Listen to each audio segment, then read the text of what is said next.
Muito bem. Então, essa primeira atividade que a gente vai apresentar é a nutrição na primeira infância, e aí, então, os seus aspectos relevantes para o desenvolvimento de uma criança sadia.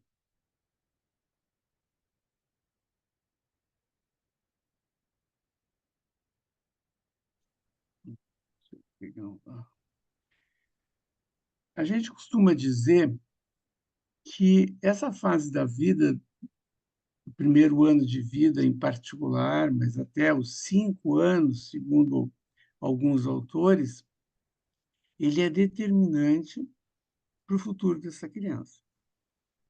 Porque, primeiro, nós temos, nessa fase, um crescimento muito rápido, o desenvolvimento cerebral, e a epigenética demonstra que, nessa faixa etária, pequenas alterações que possam sofrer essa criança podem ter repercussões futuras para ela. Então, a gente considera que os primeiros 1.000 dias, que corresponderia à gestação da mãe, os primeiros 12 meses da criança, primeiro ano de vida, e o segundo ano de vida. Isso corresponderia a 1.000 dias. Alguns têm ampliado isso para o período 6 meses antes da mulher engravidar, e aí também com atenção à saúde do pai, e, posteriormente, até os 5 anos de idade, quando efetivamente todo o desenvolvimento cerebral vai estar já estabelecido. Agora, semana passada, nós tivemos o Congresso Europeu de Gastropediatria e Nutrição, e me chamou muita atenção um paper que falava sobre tabaco na gestação e no primeiro ano de vida. Então, crianças que estão expostas à mãe fumante e ao fumo dos pais na primeira infância, com uma correlação. Isso é uma meta-análise, desculpa, é um estudo de coorte da Escandinávia, imenso, assim, com 8.000 crianças, e aí mostrando um aumento da prevalência de doença inflamatória intestinal naquelas crianças que foram expostas ao tabaco no primeiro período da vida. Isso é só para vocês dar um gostinho para vocês do que eu estou falando, porque efetivamente quer dizer que qualquer coisa que aconteça nessa fase que não seja muito saudável poderá trazer repercussões no futuro dessa criança. Então, esse é o período que a gente se fala e essa é a programação que vai acontecer, que vai determinar componentes fundamentais do crescimento dessa criança e também numa programação metabólica. Um dos aspectos que são muito importantes em relação ao desenvolvimento, e principalmente contra a programação metabólica, é o desenvolvimento da microbiota. Vocês sabem bem que o intestino da gente tem trilhões de bactérias. O bebê, quando nasce, ele tem uma mínima quantidade de bactérias que passou via placenta, mas a microbiota dessa criança já vai se estabelecer no primeiro dia de vida. E aí, então, já vai entrar um primeiro aspecto. Nasceu de parto cesáreo ou de parto vaginal?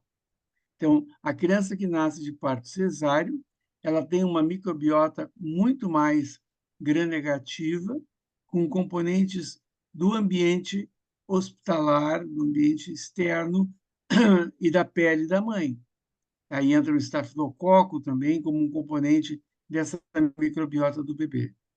Se esse bebê nasce de parto vaginal, então ela vai ter as bactérias que são características do trato vaginal e do trato retal da mãe, o que vai caracterizar a microbiota melhor que a criança possa ter. Aí a isso vai se somar se a criança recebeu leite materno ou recebeu fórmula. Se essa mãe é uma mãe saudável ou se é uma mãe doente. O ambiente em que eles vivem, o tempo de gestação, se precisou hospitalizar essa criança, se ela precisou usar antibiótico. Tudo isso vai interferir na microbiota desse bebê. tudo isso vai influenciar na microbiota desse bebê, que a gente deseja que seja uma microbiota bifidobactéria. E essa microbiota bifidobactéria é aquela microbiota que nós entendemos, que a literatura toda nos mostra, que está associado com a vida saudável que essa criança terá no seu futuro. E aí, então, nesses 1.000 dias, nós vamos ter influência sobre o crescimento, sobre o cérebro, sobre o sistema imune e sobre a microbiota. O crescimento é porque nós temos, no primeiro ano de vida, a criança praticamente dobra de peso nos primeiros 5 meses e ela triplica o seu peso até um ano de idade, e a altura aumenta 50% a 75% durante o primeiro ano de vida. Então, é um período de grande velocidade de crescimento. Se a gente perder esse período, muito provavelmente não consegue recuperar mais esse crescimento. E aí vão influenciar vários aspectos nutricionais. Nós vamos ver um pouquinho mais sobre a importância da proteína nessas condições. Em relação ao crescimento cerebral, o cérebro ele começa a se desenvolver já na vida intrauterina, mas ele tem um crescimento muito importante até os 3 anos de idade. Então, essa fase dos primeiros 1.000 dias vai determinar o quanto que esse cérebro vai poder se desenvolver bem. Isso vai estar associado com vários fenômenos, vamos mostrar mais no final da aula, relações, por exemplo, com QI associado com questões alimentares do primeiro ano de vida. Então, é um período do desenvolvimento de estrutura de massa cerebral que é fundamental para o desenvolvimento cognitivo da criança. Da parte imune é muito interessante porque a criança nasce praticamente sem nenhuma defesa. Ela vai receber as IgGs da mãe durante a gestação, que vão ter lá uma vida, uma proteção até os 6 meses de idade. Então, durante o primeiro ano de vida, a criança vai começar a desenvolver a sua própria imunidade. E aí vai depender do ambiente onde ela está, dos contatos que ela tiver. E aí entra a questão alimentar como um aspecto muito importante para o desenvolvimento de uma resposta imunológica saudável, né? Uma criança que ela está mais sujeita a alguns aspectos negativos, pode ter uma resposta, por exemplo, mais TH2, e ser uma criança que desenvolva mais alergia.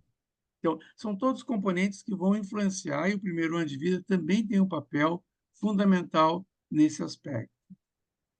E a microbiota, que a gente já falou, que ela é, na verdade, no início da vida, ela é uma microbiota bifidobactéria, que é a padrão ideal, e que depois ela vai se modificando. Dentro do primeiro ano de vida, ele já vai sofrer modificações a partir da introdução alimentar. Aí alguém pode perguntar assim, mas por que vai se preocupar tanto que ela seja bifidobactéria no início da vida, se posteriormente ela vai se modificar? Porque justamente nesse primeiro, nós vamos estabelecer essas relações da microbiota com o corpo do indivíduo. A microbiota está ali dentro do intestino e ela vai ter influência direta em várias respostas metabólicas, ela que vai determinar a penetração, por exemplo, de alguns macronutrientes pela mucosa, e que vai estimular o desenvolvimento de uma resposta imunológica mais saudável. Então, a microbiota é tudo. Ela é, na verdade, muitíssimo importante. Tanto é que hoje se fala muito no eixo cérebro-intestino, e aí eu não vou entrar nesse aspecto todo de microbiota da importância, mas saibam vocês que a microbiota é tão, tão importante, e nós já sabemos disso, nós temos muitas evidências científicas da importância da microbiota na saúde do indivíduo. O que a gente não sabe ainda é o que a gente faz com a microbiota para poder melhorar quando ela está alterada. Então, mas no futuro nós vamos saber. E eu tenho certeza que muitas doenças a gente vai tratar no futuro através da microbiota. E aí eu estou falando de diabetes, estou falando de doenças inflamatórias, estou falando de obesidade. Tudo isso, a microbiota certamente tem um papel importantíssimo no seu desenvolvimento. Então, vamos lá. Objetivamente, na alimentação, a gente vai preconizar leite materno exclusivo para todos os bebês, mas, obviamente, nós vamos ter bebês que não vão poder serem amamentados ao seio por várias razões, por exemplo, uma mãe HIV positivo, uma mãe que fez mastectomia. Em suma, tem várias razões para o bebê não poder mamar, ou até mesmo mães que não querem amamentar, ou mães que na sua condição, sei lá, opta por não amamentar, não tem capacidade psíquica de amamentar. Aí nós vamos ter que ter fórmulas adequadas para dar para esse bebê o mínimo possível de qualidade que possa fazer com que as crianças tenham um acompanhamento similar às crianças em leite materno. Então, hoje, as fórmulas infantis elas se desenvolveram de tal maneira que elas vão trabalhar muitos dos componentes, por exemplo, o componente microbiota. Hoje, as fórmulas infantis de boa qualidade, elas vão também desenvolver uma microbiota bifidobactéria, né? Assim como o leite materno. Então, eu diria assim, as fórmulas infantis é, não é o ideal é o leite materno, mas na ausência de leite materno, não há nenhuma dúvida que a gente tem que usar a fórmula infantil, porque elas atendem, em termos de todas as suas qualidades, em termos da relação proteica, por exemplo, o leite de vaca, ele tem um predomínio de proteína, de caseína, né? E o leite materno, predomínio de proteína do soro. A proteína do soro do leite materno é a alfa-lactoalbumina. A do leite de vaca é a beta-lactoglobulina. Então, isso tudo modifica muito, faz muita diferença no processo de desenvolvimento do bebê.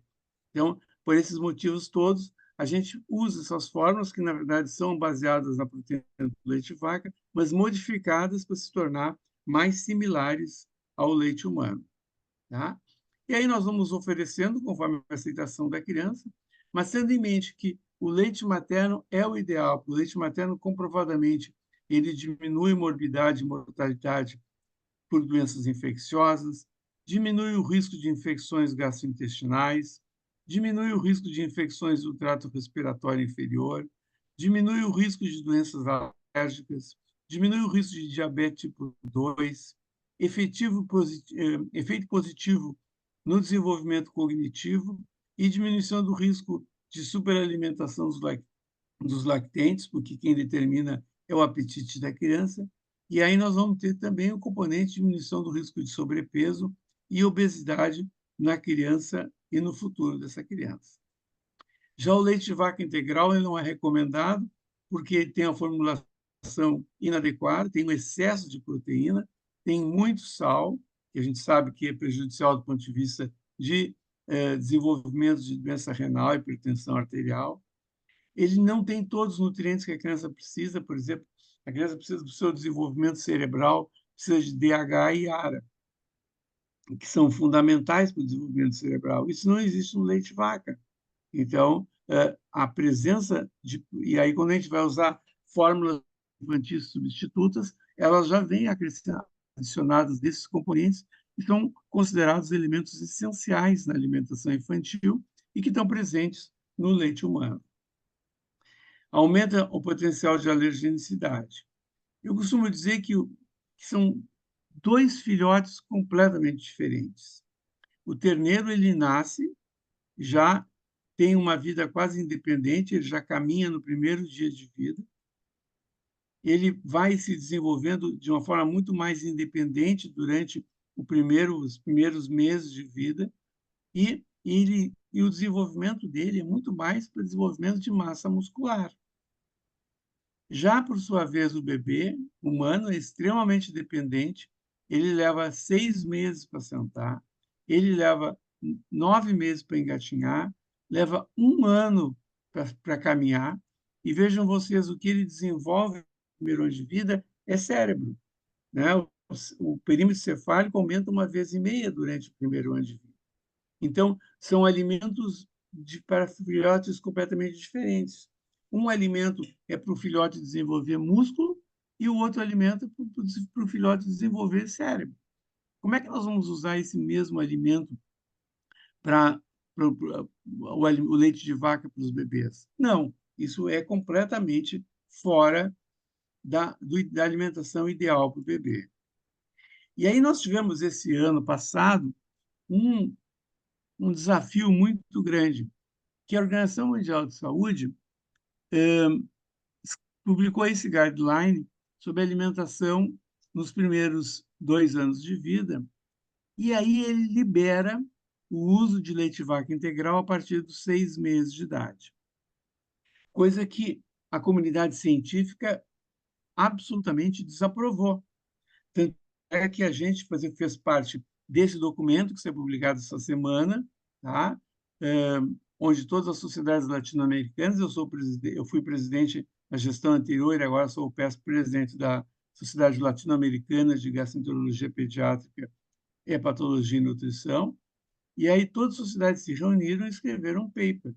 Em verdade, nós da Sociedade Latino-Americana também escrevemos um outro paper que está em análise na mesma revista, no JPGN, que é a revista mais importante da gastroenterologia pediátrica.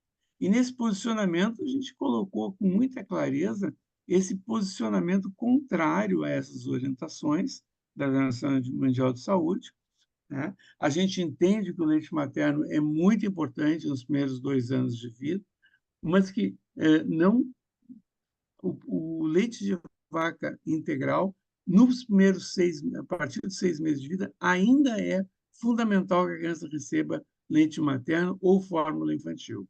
Então, é um posicionamento muito forte que a gente contestou ao posicionamento da Organização Mundial de Saúde, que é um comportamento muito mais pensando, mas o leite, as fórmulas infantis são caras, como é que a gente vai orientar isso para as populações mais pobres? A questão toda que vocês têm que entender é que por que nós vamos privar justamente aquelas crianças pobres que precisam de um desenvolvimento melhor para poder sair dessa condição de pobreza, vamos limitá-la a capacidade com situações que a gente comprovadamente vai fazer diferença, tá? No seu desenvolvimento cerebral, na sua capacidade cognitiva. Então, nós temos que investir não pensando na questão financeira, nós temos que estimular os países onde que não tem que as mães, as crianças não têm condições de receber fórmula infantil quando não recebe leite materno, que os governos tenham que cobrir isso, né? Por estimular que essas crianças recebam essas fórmulas infantis, como hoje a gente consegue para as crianças que têm alguma doença, né? Então, as crianças recebem a fórmula alimentar recomendada para a doença que ela tem, como para alergia à proteína do leite de vaca, né? Então, dessa mesma forma, isso deveria ser essa orientação e não tirar o leite, as fórmulas infantis ainda dentro do primeiro ano de vida. Então, é um posicionamento muito forte que eu quero deixar para vocês qual foi o nosso posicionamento e como é que a gente entende que isso deva ser. E entra toda a questão também de obesidade. O leite de vaca ele está associado com obesidade e vejam vocês por quê. Porque existe a teoria de que o excesso de proteína é determinante dessa programação metabólica. Isso partiu de estudos que começaram já no início dos anos 2000. Esse é o estudo clássico do professor Koletzko, onde ele comparou crianças recebendo uma fórmula infantil com mais proteína e a que tem menos proteína, e as crianças que receberam a fórmula com mais proteína tiveram excesso de ganho de peso e um maior índice de massa muscular, massa muscular não, de índice de IMC, o IMC deles foi mais aumentado, tá? Então, tem aí um limite de excesso de proteína, que se exceder esse componente, isso está associado diretamente. O leite de vaca tem essa quantidade excessiva de proteína que determina essa condição. E essa teoria a gente se explica em que o excesso da ingestão proteica aumenta a liberação de aminoácidos liberadores de insulina, aumenta a produção de insulina e de IGF-1, e aí nós vamos ter aumento de adiposidade e também desenvolvimento de resistência à insulina. E aí os estudos indicam que nos primeiros 1.000 dias o excesso de proteína vai predispor essas crianças ao sobrepeso e obesidade no futuro. A epigenética entra nesse aspecto todo com um papel muito importante, né? Então, a epigenética, que é as modificações metabólicas sofridas no início da vida e que vão, pela própria labilidade do DNA dessas crianças, vir acompanhados de muito maior número de metilações e de modificações das histonas, vão determinar modificações genéticas que vão perdurar essa criança na vida adulta. Aqui vou dar dois exemplos clássicos de resposta epigenética. Um é as crianças que nasceram na fome holandesa. Se vocês não sabem, durante a guerra, as crianças, houve um cerco de Amsterdã, e durante um período eles não receberam alimento. Houve um alto índice de desnutrição nessa população de Amsterdã, e ali haviam mulheres grávidas, mulheres que tinham bebês que tinham recém-nascido, e aí se analisou, viu que o índice de desnutrição ali foi altíssimo. O que é mais interessante é que esse estudo aqui analisa das crianças que estavam dentro desse cerco de Amsterdã, analisando a epigenética deles, as alterações epigenéticas que eles sofreram, e 6 décadas depois, ou seja, quando esses indivíduos tinham 60 anos, ainda permaneciam as alterações feitas no DNA desses indivíduos, justamente por esse período de fome, onde foi modificado, obviamente, metabolicamente esses indivíduos para poder suportar aquela situação de fome, e isso causou alterações genéticas que perduraram, e aí, 60 anos depois, eles continuavam com essa mesma alteração. Esse aqui é um outro estudo que eu gosto muito, também fala sobre epigenética. Aqui são estudos em ratinhos. Eles pegaram um grupo de ratinhos prematuros e hiperalimentaram esses ratinhos, e eles ficaram obesos. Aos 6 meses, eles tinham obesidade e síndrome metabólica. O que aconteceu com esses ratinhos? Eles, então, ficaram obesos e desenvolveram, posteriormente, resistência à insulina, diabetes tipo 2 e resistência à insulina. Posteriormente, o que eles fizeram? Eles pegaram esses ratinhos e cruzaram com ratas normais e um outro grupo de ratos normais que cruzaram com outras ratas normais. E o que eles observaram? Que os ratinhos que eram esses obesos, ratinhos obesos, os seus filhos e os seus netos, 2 gerações, desenvolveram a resistência à insulina. A obesidade não se transmitiu adiante de forma expressiva, não foi estatisticamente significativo, mas a resistência à insulina desenvolveram, apesar desses ratinhos outros, filhos e netos deles, terem recebido uma alimentação normal, regular de um rato, eles desenvolveram diabetes tipo 2 com resistência à insulina só porque os seus pais, né, no caso, os seus avós também, tiveram essa condição. Então, isso é epigenética, ou seja, ela não só modifica o indivíduo que vai perdurar isso por toda a sua vida, como ele pode ainda transmitir para as gerações futuras. Isso tudo eu já falei. Um outro aspecto que a gente quer comentar com vocês é o uso de proteína do soja. A proteína do soja, hoje em dia, ela não é recomendada para crianças abaixo de 6 meses. A proteína do soja é uma proteína vegetal que, como toda proteína vegetal, ela não tem alto valor biológico, ela precisa ter adições de aminoácidos para poder atingir ser nutricionalmente completa para desenvolver a alimentação de uma criança.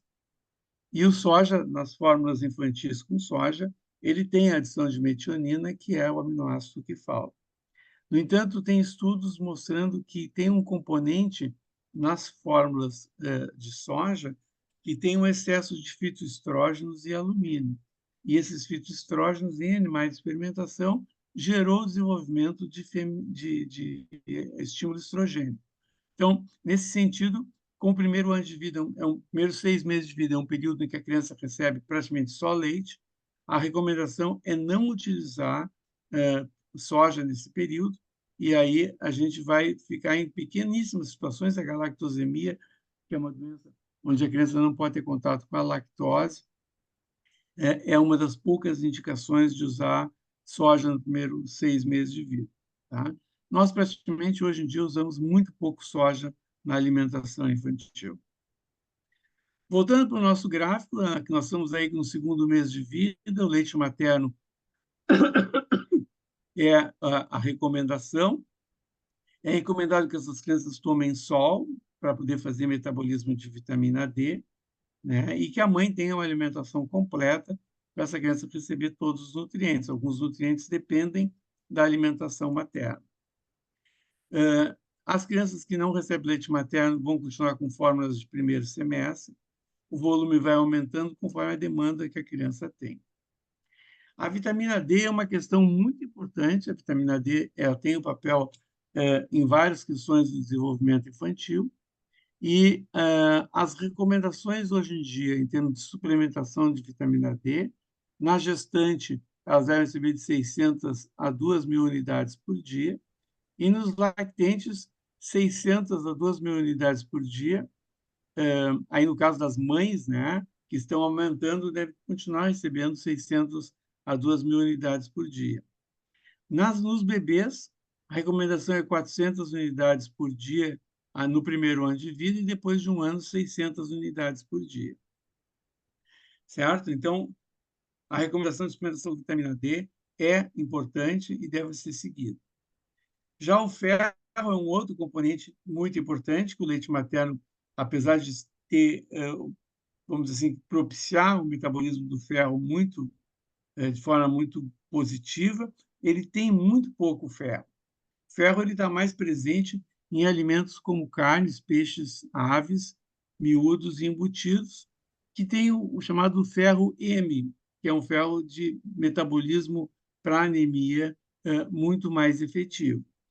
É óbvio que os vegetais também contêm ferro, mas ele tem o ferro não M, que é um ferro que tem uma biodisponibilidade menor para poder garantir. Então, a importância da introdução na alimentação dos bebês a partir dos 6 meses de carnes e outros alimentos de origem animal, justamente para poder atender a essa demanda de ferro.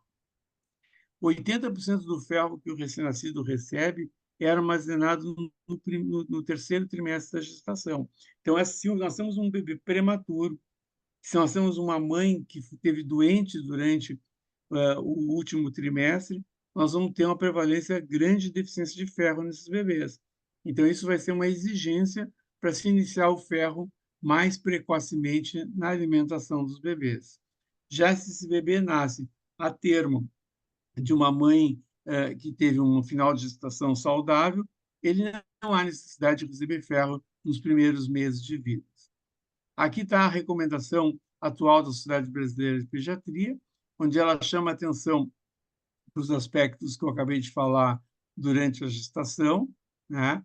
É muito importante o clampeamento do cordão umbilical, porque se o clampeamento não for correto, a passagem de sangue da mãe para o bebê vai ser modificada, vai ser diminuída. Isso, na verdade, também vai influenciar nas reservas de ferro do bebê. Nos primeiros 90 dias, nós temos um bebê bem saudável, com alimentação bem regular, com uma mãe bem alimentada, nós não vamos ter problema com o ferro para esse bebê. Até porque o ferro que a mãe passou para ele vai ter uma garantia de ferro até o próximo dos 6 meses de idade. Mas se nós tivermos um bebê que foi um prematuro, ou um bebê que tenha qualquer um dos outros fatores de risco para desenvolvimento de anemia, né? Então, nós vamos usar a adição de ferro para sua complementação. Então, se nós tivermos um bebê saudável, que não tem nenhum fator de risco, ele vai começar a receber ferro com 180 dias. Para os bebês que tiverem algum fator de risco, a gente já vai iniciar com ferro mais precocemente, tá? A partir de 1 mês de idade, por exemplo, na dosagem de 1 miligrama por quilo por dia. Então, é isso que a gente acabou de dizer. E, em relação à prematuridade, aí nós vamos ter, conforme o grau de prematuridade, uma necessidade de uma maior quantidade de ferro para esse bebê, o que, na verdade, vai acabar determinando as quantidades que vão ser suplementadas para esses bebês. O leite, agora nós estamos no terceiro mês, continua tudo igual, lembrando da complementação de vitamina D e o banho de sol para poder metabolizar essa vitamina D. No quarto mês de vida, continua o leite materno exclusivo e as crianças com fórmula, o volume vai aumentando. A partir dos 6 meses de idade, nas orientações da Sociedade Brasileira de Pediatria, a gente vai iniciar a introdução de alimentos sólidos, né? A chamada introdução de alimentos, a introdução de alimentação complementar. Essa orientação, ela, se vocês vão encontrar na literatura, principalmente na literatura europeia e na norte-americana, a recomendação de iniciar a introdução de alimentação complementar a partir dos 4 meses de idade. E eles, inclusive, têm algumas evidências por que eles fazem isso, porque tem estudos, por exemplo, em termos de alergenicidade. O amendoim, que faz parte da alimentação na Inglaterra, em Israel, esse amendoim dado em pasta para os bebês, se ele for introduzido com 4 meses de idade, essa criança vai ter menor risco de desenvolvimento de alergia ao amendoim do que se essa criança introduziu o amendoim com 2 anos de idade.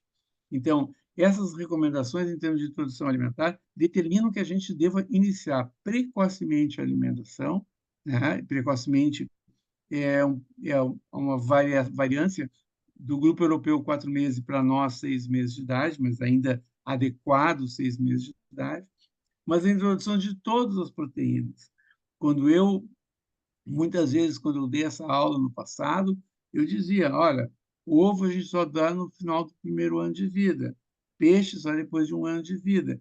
Por quê? Porque naquela época se entendia que os alérgenos, alimentos mais alergênicos, poderiam causar o problema para esses bebês ser introduzidos muito precocemente.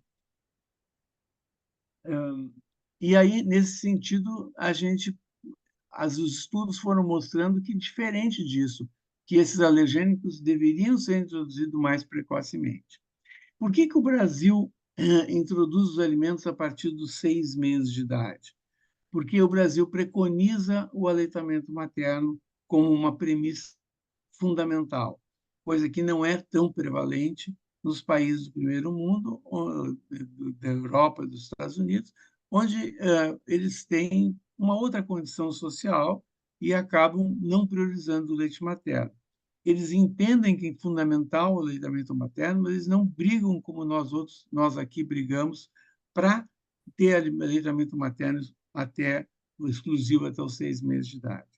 E vocês, é importante que você saiba que um dos grandes orgulhos da pediatria mundial, brasileira em relação aos outros países, é que aqui nós temos um dos maiores índices de aleitamento materno exclusivo até os 6 meses de idade.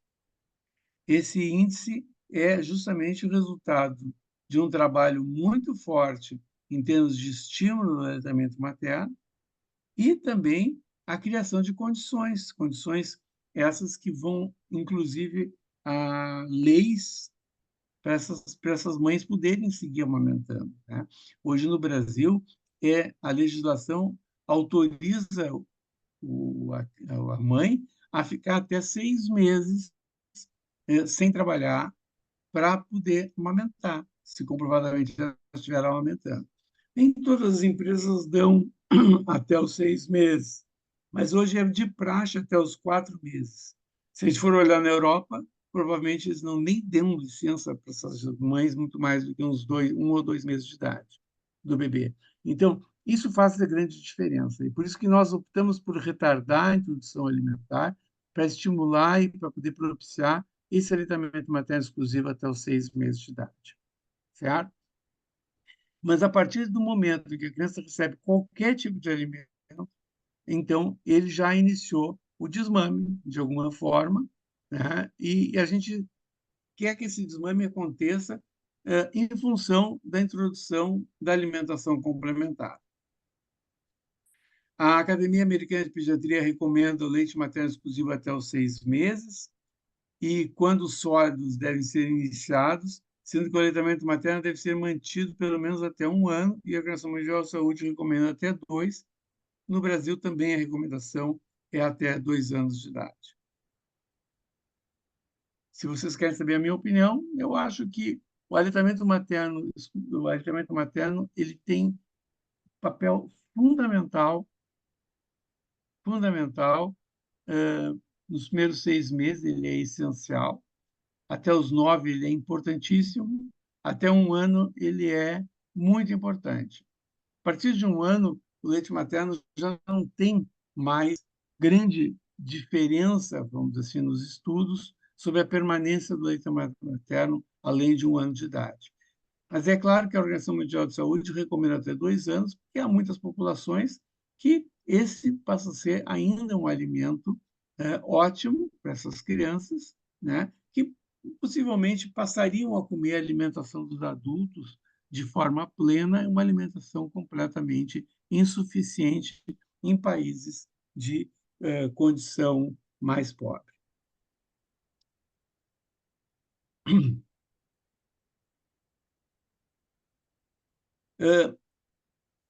Também no passado, e eu também usava isso nas minhas aulas, a gente usava sucos. Começava a introdução da alimentação infantil com sucos. E aí dizia que vamos só modificar o gosto, continuamos com a alimentação líquida e só vamos modificar o gosto do alimento, porque aí o açúcar é diferente.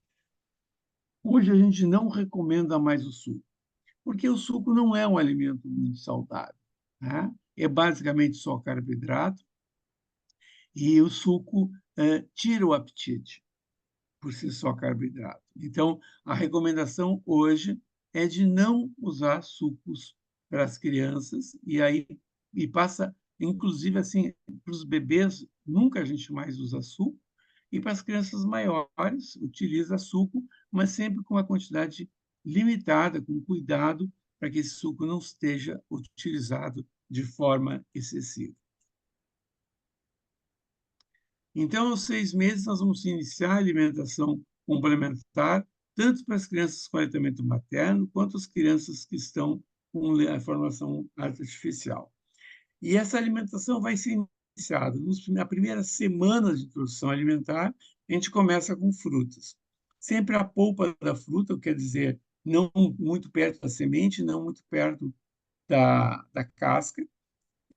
A maçã e a pera a gente pode usar raspadinho, ou pode oferecer também feito um purê, e a banana e o mamão são amassados. É sempre importante tirar aquela parte mais fibrosa eh, por exemplo, a banana, né? Tirar aqueles fiapos que ficam por fora, tá? E no mamão tirar todo aquele miolo ali onde tem aquelas fibras e tem a semente, também retirar bem.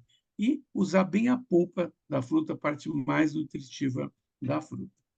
E se deve introduzir um de cada vez desses alimentos. Em uma semana se consegue introduzir essas 4 frutas básicas, e depois a gente vai partir para as outras frutas que também, sem nenhuma restrição, devem ser oferecidas à criança. E aí, logo a seguir, nós iniciamos com a alimentação com alimentos sólidos, né? E aí tem bastante controvérsias, recomendações diferentes. Eu vou dar a minha recomendação, que eu acredito muito que seja a melhor. Obviamente, a gente sempre acha que o da gente é o melhor. Então, eu inicio com o preparo dessa papa, com esses ingredientes que estão aí. A gente primeiro coloca a água fria na panela, e aí coloca a carne na água fria. E aí levanta a fervura, e essa carne, então, que a gente vai, na verdade, usar muito, vai ser o caldo dessa carne. Então, deixar esse caldo sair, porque ela vai vindo da água fria. Se eu pegar água quente e colocar carne, ela sela e não solta todo o caldo. A partir de iniciar a fervura, eu começo a botar bem picadinho os outros ingredientes, tá? E há uma pequena controvérsia que existe é a recomendação de esmagar isso tudo com um garfo, por exemplo, já tudo esmagadinho. Não se usa liquidificador para essa alimentação, então isso deve ser esmagado a garfo.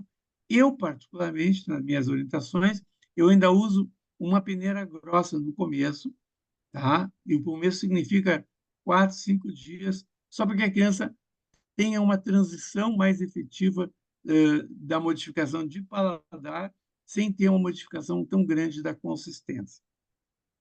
Mas essa é uma posição bem pessoal e que muita gente recomenda que seja desde o começo esmagada com garfo. Então, isso vai ser iniciado uma vez por dia, tá? Ele, as frutas, elas não substituem nenhuma mamada, elas são dadas no intervalo das mamadas, e a papa, ela vai substituir a mamada a partir do momento que a criança já ingeriu umas 50 gramas disso aqui. 50 gramas, umas 5 colheres de sopa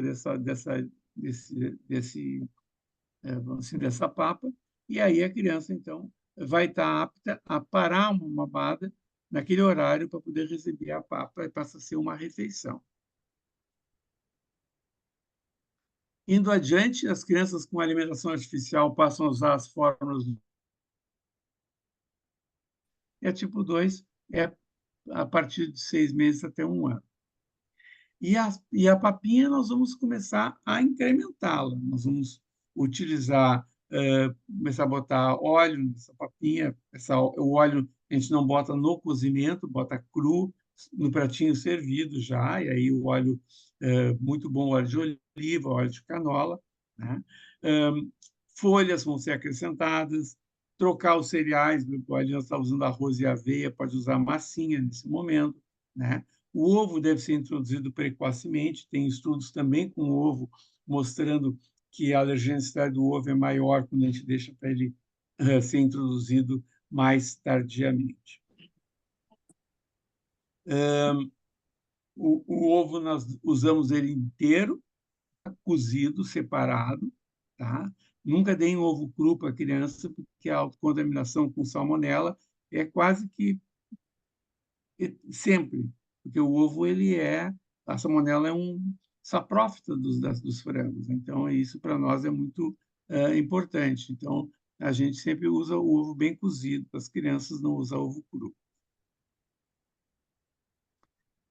8º mês, essa criança já está aceitando bem essa papinha, ela já vai cada vez mais deixando mais consistente essa papinha, cada vez mais formada, mais estruturada, né? Já pode passar a usar 2 vezes por dia, quer dizer, a partir do momento que ela já está substituindo a mamada uma vez por dia, ela já deve introduzir a segunda vez por dia e aí, em seguida, também substituir mais uma mamada. Vejam vocês que o número de mamadas vai diminuindo. Se nós temos o bebê no primeiro ano de vida mamando 6, 7 vezes por dia, aqui nós já estamos com o bebê mamando 5 vezes por dia. Aqui a questão do esmagar com garfo que a gente já falou, tá? E a introdução do ovo, que pode ser feito cada dias alternados. Em torno do 9º mês, eu já quero que a criança esteja comendo um pratinho, não mais aquela cara de papa, que já esteja os alimentos mais inteiros, né? Sei lá, um arroz com feijão, um purê, um guisadinho, uma carne desfiada, né? Então, começa a dar já uma cara de comida para essa criança, comida para ela fazer a transição para a alimentação da família. Vejam vocês que até esse momento nós não estamos usando nada de sal no preparo dos alimentos, tá? Porque o sal ele está associado com hipertensão e essas crianças não conhecem o paladar salgado. Então, se o pai vai provar a papinha, tá horrível isso, vamos botar sal. mas a criança não percebe isso, porque ela não conhece o sal. O sal não faz parte do paladar das crianças. A gente vai, na verdade, deixar o sal ser introduzido para as crianças a partir do momento que essa criança começar a aceitar a alimentação dos adultos, passar a comer a alimentação que os adultos comem. E a gente até recomenda para os adultos que botem pouco sal na alimentação. É muito importante nessa evolução da alimentação a interação da criança. A criança deve participar ativamente dessa alimentação. A mãe não deve se preocupar com limpeza, vai cair comida no chão, a criança vai meter a mão dentro do pratinho. Isso é legal, isso é muito bom, muito positivo. Dar alimentos para a criança segurar, um brócolis, uma cenourinha, uma carnezinha grelhada, é muito bom para a criança ela interagir, oferecer uma colher para a criança, para ela também participar da sua alimentação. Né? Desde o início deve ser usado um cadeirão para a criança ficar sentadinha. Lembrem vocês que com 6 meses a criança já está começando a ficar sentada, então já propicia que ela possa ficar no cadeirão. E isso vai fazer com que a criança interaja, evitar ao máximo de manter essa criança comendo em horários diferentes da família e evitar ao máximo que essa criança seja alimentada por outras pessoas que não os pais. Né? Então, isso é muito bom porque isso são elementos fundamentais a prevenir o que a gente vai acabar tratando muito depois adiante, que é os distúrbios alimentares, que são realmente caóticos. Crianças que não comem, crianças com grandes problemas alimentares e que a gente acaba tendo muito trabalho para essas crianças terem uma vida mais saudável. Muito bem, então aqui nós estamos com todos esses componentes, né, reforçando a importância da criança participar da alimentação. Ontem no consultório, foi muito gozado, ah, dando introdução alimentar para um bebê, e a mãe diz assim, eu dizendo, olha, deixa que se suje, deixa a boquinha ficar suja, não precisa ficar passando guardanapo na boca, limpando. E aí a mãe disse assim, doutor, diz para ele que não é para ele raspar com a colher a boquinha da criança para tirar a sobra de alimento. Eu disse, não é para fazer isso. Aí o pai ficou com os olhos arregalados. Né? Então, o pai estava raspando, sabe? Dá a comida, o que sai para fora, o pai raspa e tira fora. Isso não é legal. Isso não é legal. A criança tem que deixar ela participar. Se ela quiser se limpar, ela vai passar ela a mãozinha ali e vai tirar o alimento da boca.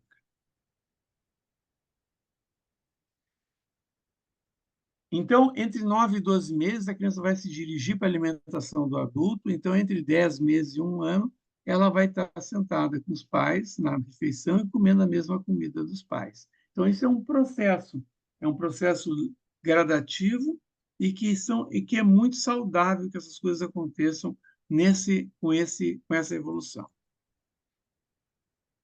Nós escrevemos, publicamos o ano passado, um guideline, um consenso de alimentação complementar, e aqui está a referência bibliográfica, vocês podem consultar, a gente fez parte da edição, eu era presidente da Sociedade Latino-Americana, e a gente promoveu o desenvolvimento desse documento científico.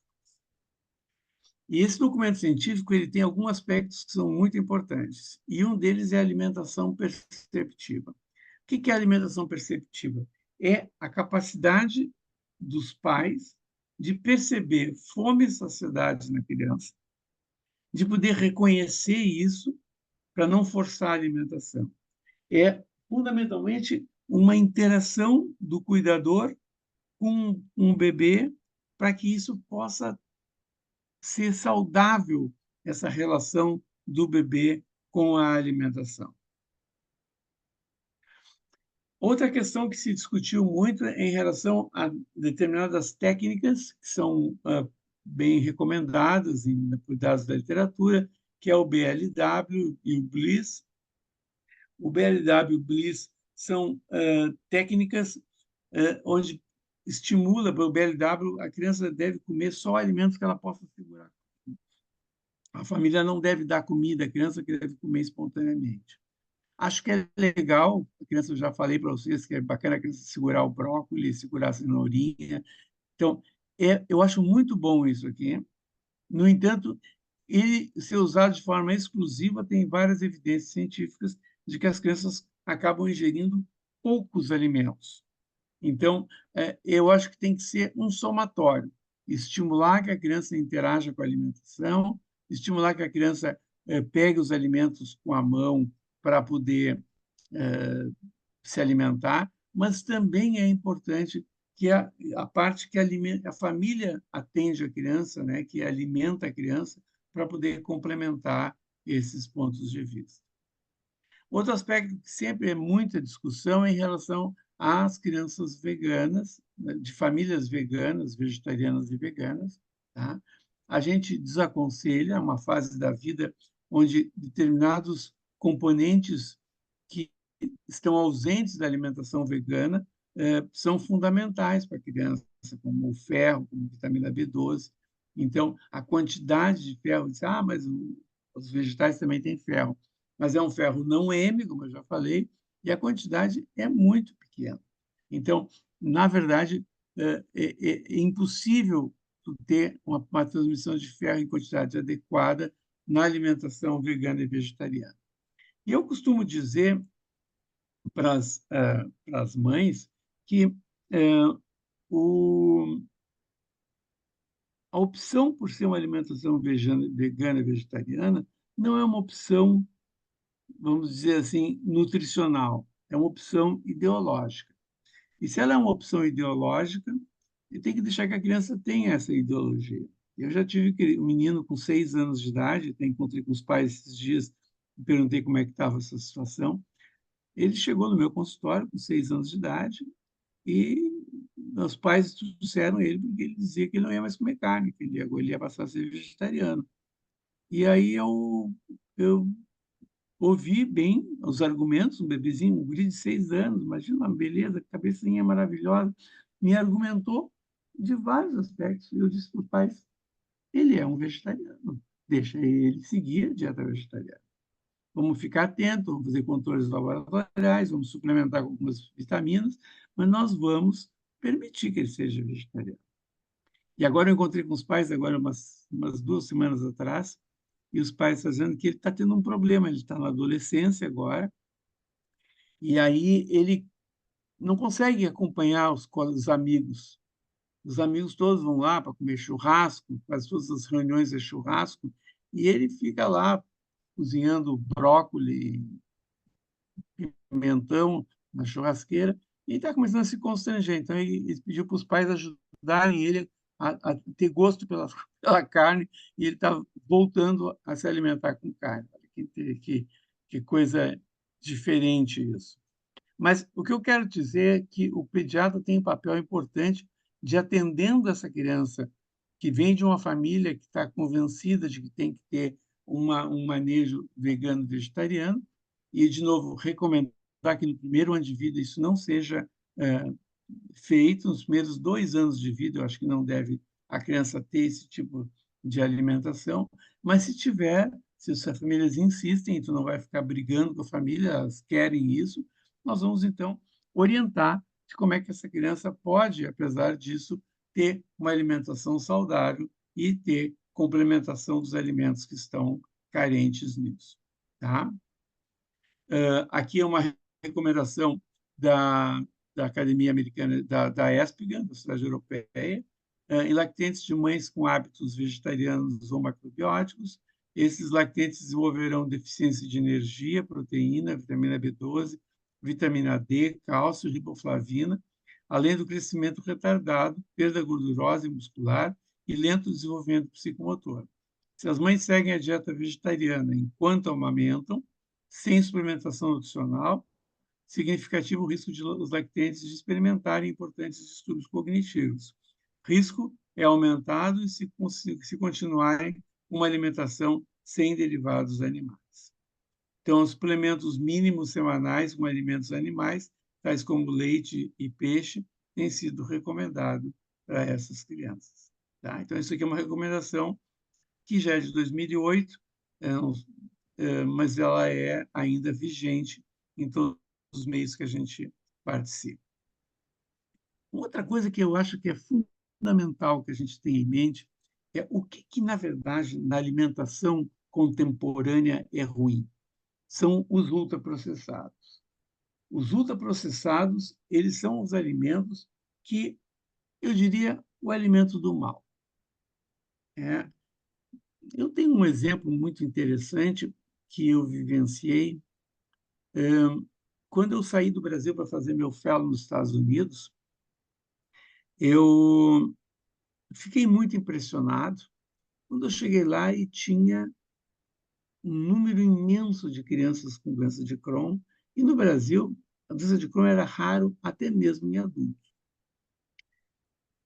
Não consegui entender isso muito bem naquele primeiro momento, né? Cheguei a pensar que isso é que a gente não faz diagnóstico, depois me dei conta que aquelas doenças, certamente alguém tinha que fazer os diagnósticos, eram doenças muito graves, e eu fiquei convencido que nós não tínhamos efetivamente esse tipo de problema. E aí eu fiz uma outra associação. Enquanto aqui no Brasil, naquela época, a gente ainda comia muito alimentos comprados em feira, tinha poucos supermercados, que a nossa alimentação quase tudo era cozinhada em casa, se ia muito menos a restaurante. Quando eu cheguei nos Estados Unidos, tinha aqueles supermercados maravilhosos, aqueles balcões cheios de alimentos congelados, né? Então, esse tipo de alimentação, com esses alimentos ultraprocessados, na verdade, um fator, e hoje em dia se sabe bem disso, muito importante no desenvolvimento de inflamações crônicas, né? E esses chamados caradins, os acidulantes, os emulsificantes, tudo isso, na verdade, é muito do mal em termos de alimentação. Agora, veja você, esse estudo aqui é um estudo muito interessante, é um estudo brasileiro, acho que é aqui de Porto Alegre mesmo, onde o pessoal encontrou a introdução de uma série de alimentos ultraprocessados no primeiro ano de vida. Isso é um absurdo, um absurdo. Se vocês olharem as orientações que a gente passou em termos da alimentação, vejam que não tem um alimento ultraprocessado. Mas os pais não aguentam ficar vendo as crianças comer um iogurtezinho, um chocolatinho, né? Um creme cracker, tudo produto ultraprocessado. Então, eu nunca me esqueço de uma mãe que um dia chegou para mim e disse: doutor, quando é que eu posso dar o primeiro Guaraná para ele? Eu queria matar essa mulher, né? Eu disse: tu não vai dar o primeiro Guaraná para ela. Ele vai, quando ele estiver grandinho, ele vai à festinha, aí ele vai ver que os outros estão tomando aquele Guaraná, ele vai pedir, tudo bem, mas ele já vai estar grandinho para poder pedir. Tu não vai dar Guaraná no primeiro ano de vida, né? Então, isso eu acho que é uma coisa muito importante, vale para toda a vida, acho que a gente tem que fugir ao máximo dos alimentos ultraprocessados, e as evidências da literatura são muito fortes de que isso é, na verdade, o grande mal da alimentação contemporânea, é o excesso de ultraprocessados. Em relação a um elemento que eu já tinha comentado anteriormente, esse aqui é um estudo do professor César Victor, aqui de Pelotas, que é uma das coortes mais bem desenvolvidas no mundo, né? Ele é um dos responsáveis pelas curvas da Organização Mundial de Saúde para a América Latina. Ele mostrou que, comparando crianças com a estatura da criança com 1 ano de idade, ele mostrou que as crianças que tinham menos do que um desvio padrão na estatura de 1 ano de idade, comparada às crianças que estavam acima de um desvio padrão, então, ele está botando um lapso, né? Aqueles que estão abaixo do score Z menos um e as que estão acima do score Z mais um. E mostrou uma diferença muito importante no QI dessas crianças aos 18 anos. Então, as crianças tinham um QI 4,5 pontos maiores aos 18 anos, tá? Em relação às anteriores. E aí depois eles fizeram também um estudo analisando a estatura aos 4 anos de idade. E aí viram que essa diferença de QI foi 3,7. Onde é que está o entendimento dessa situação? É que a estatura é o resultado de uma boa alimentação. E se essa criança tem um comprometimento de estatura, isso significa que a alimentação dele não foi boa. Claro que não é a única explicação, vão ter uma série de outras explicações para as crianças terem baixa estatura, até mesmo constitucional, que os pais são baixinhos, tudo bem. Mas é, a maior parte dos pacientes com déficit estrutural são por problemas nutricionais. E aí vocês vão ver isso interferindo no QI desses indivíduos futuramente. E aí o ponto que eu sempre me pego quando eu me refiro à importância da alimentação, à importância dos 1000 dias.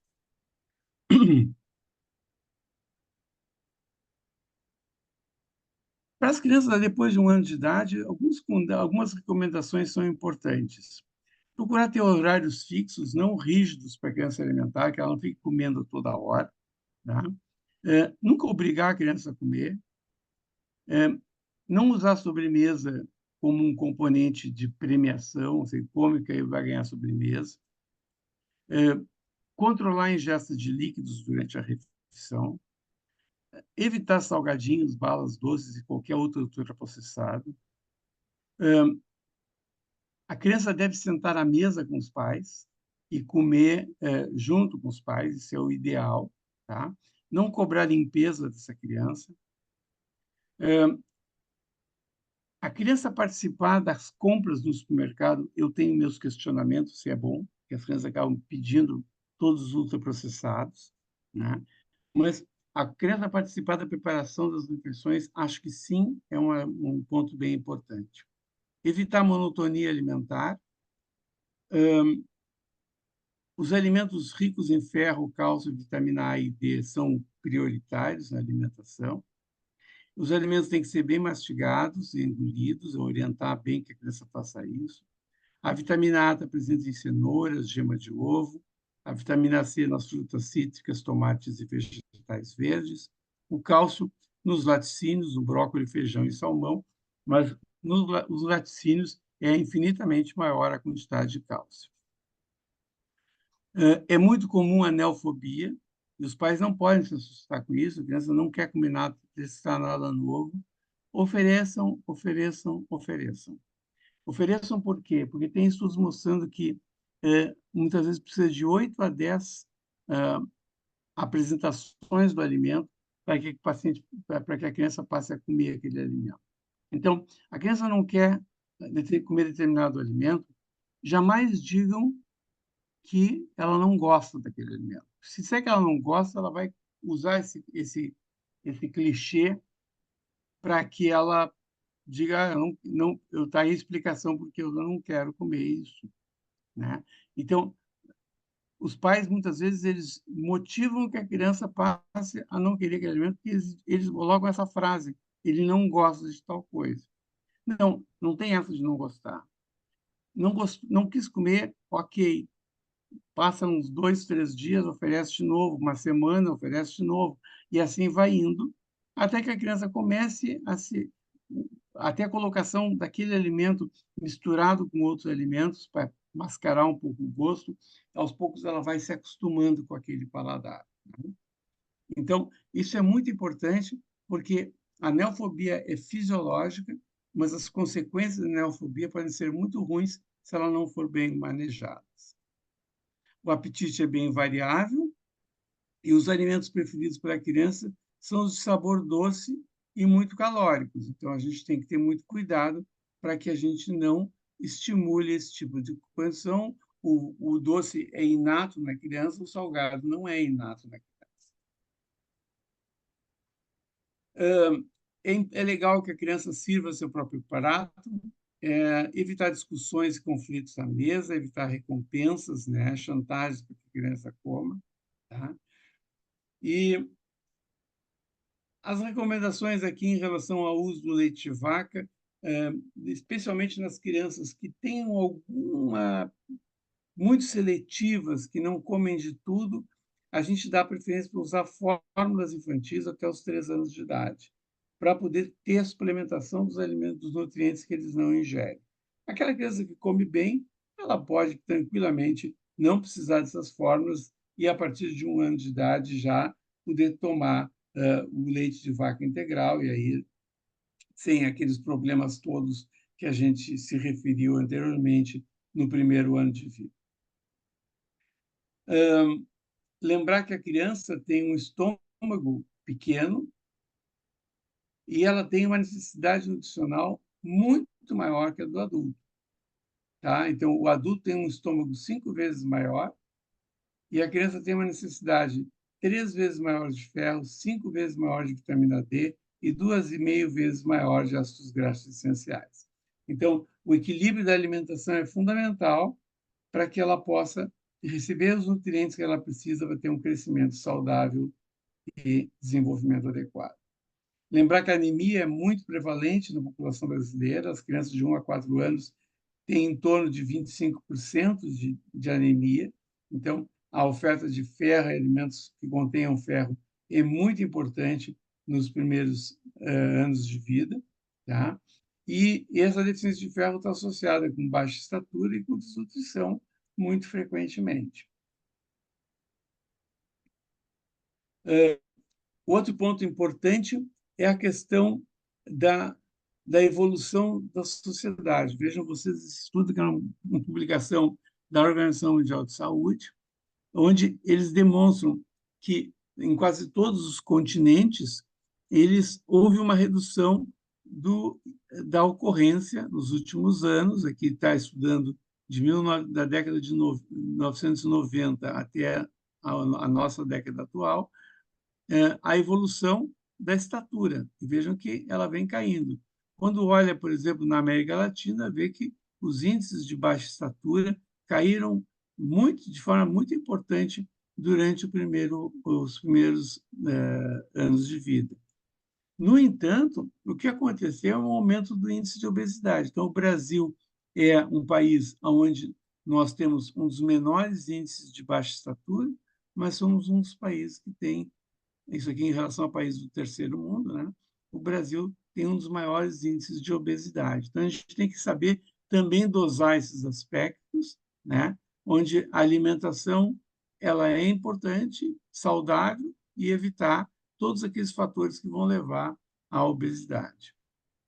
E aí, para isso, sim, tem todas as orientações em termos da pirâmide alimentar, onde a base da pirâmide alimentar são os cereais, né? Depois, a segunda são frutas e verduras, aí as carnes, e aí, quando vai diminuindo o tamanho, quer dizer que menor quantidade precisa desses alimentos, mas eles devem estar presentes, aqui entre os laticínios, e aqui na ponta são justamente as guloseimas e os alimentos ultraprocessados, que não devem ser utilizados de forma sistemática. Mas existem outros pratos saudáveis, né, publicados por outras recomendações internacionais. Em relação às crianças maiores, a estimulação aos peixes marinhos, aqui no nosso meio a gente come muito pouco peixe, a não exceder no sal, né, e ter o cálcio, muito cuidado. Um adolescente precisa de torno de 1,3 gramas de cálcio por dia. Isso precisa ter pelo menos 600 ml de leite para poder atingir. Então, quando a gente tem um adolescente que não toma leite, a gente tem grande dificuldade. Vejam vocês aqui. Aqui ele está mostrando a quantidade de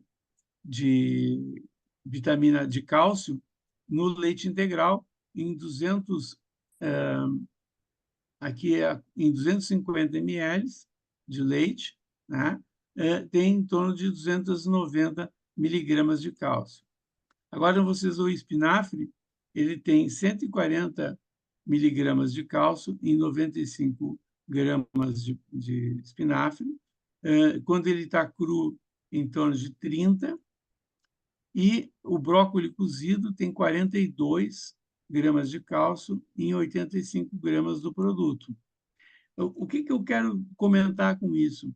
É que para te atingir a quantidade de cálcio que tem o leite, tu precisa ingerir grandes quantidades dos vegetais, muito acima da capacidade. Imagina o brócolis aqui, para chegar ao próximo da quantidade de um copo de leite, né, tu precisa ingerir aqui 5 vezes, 6 vezes isso aqui, vai dar 18, 48. Nós vamos precisar de meio quilo de brócolis para atingir o que tem em um copo de leite. Então, tem cálcio nesses alimentos? Tem, mas ele é muito abaixo do que a gente possa entender. Estimular que as crianças e os adolescentes tenham atividade física. A obesidade é uma das grandes lutas que nós temos hoje em dia. Evitar a substituição de refeições por lanches, controlar o excesso ganho de peso, tá? Reduzir as telas, né? Que hoje em dia é outra situação muito importante, muito crítica nas crianças que estão muito presas às telas, e isso tem vários malefícios já estabelecidos, diminuição cognitiva, de substância cerebral eficiente com excesso de telas. Então, muito cuidado, cuidem dos filhos de vocês quando vocês forem pais, né? Evitem o excesso de telas. A gente sabe que isso é difícil, que as telas fazem parte do nosso dia a dia, mas tem que achar recursos de fazer essas crianças brincarem com outras coisas, não ficarem exclusivamente presas às telas. Tá? É papel do pediatra, então, cuidar para esse desenvolvimento saudável, com todos esses cuidados, evitando as doenças do adulto, que podem ser prevenidas na infância, e a principal delas é a obesidade, o diabetes e a hipertensão. Muito bem. E aí que nós podemos lembrar que a obesidade, o consumo e preparo inadequado de fórmulas lácteas, inadequação da alimentação complementar, desmame precoce, distúrbios de comportamento alimentar, problemas com relações familiares, restaurantes, alimentos industrializados, falta de estrutura escolar, má qualidade da alimentação escolar e pouca atividade física são os fatores que hoje levam ao excesso de obesidade nas nossas crianças. Muito bem, pessoal. Nós cumprimos aí em 1h15 a primeira atividade. Vocês querem fazer uma pausinha para passar para a diarreia? O que vocês acham? Querem voltar em, sei lá, uns 5, 10 minutos para fazer tomar uma água?